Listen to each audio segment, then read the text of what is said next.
Some of the biggest energy drains in a home are often the things that we have stopped noticing.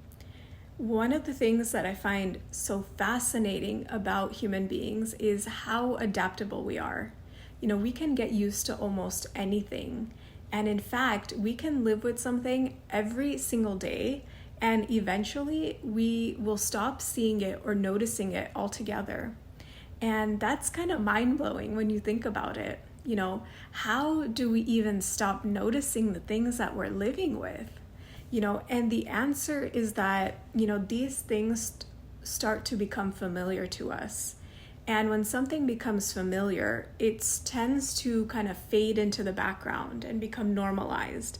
It's still there, we're still interacting with it, but it's no longer kind of grabbing our attention the way that it once did. And the challenge with that is that just because something is familiar, it doesn't mean that is supportive for us or it's, helping us create the life that we want. It might be that room that feels a little heavy every time that you walk into it. It could be the boxes that are sitting around in your house that you've been meaning to unpack, but you haven't gotten around to.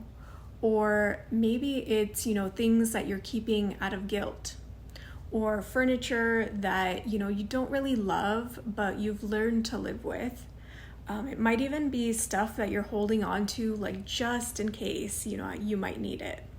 And I know all of us do these things, and individually, they might not seem like a big deal, but when enough of them start to accumulate, they can really influence how a home feels and how you feel within it. And that's why I believe it's so valuable for us to occasionally look at our homes with fresh eyes, because what feels normal might actually be contributing to, the stress or the overwhelm or the indecision or, why you're feeling stuck in your life. And, if your home is influencing you every single day, wouldn't you want it to support that life that you are trying to create? I know I would.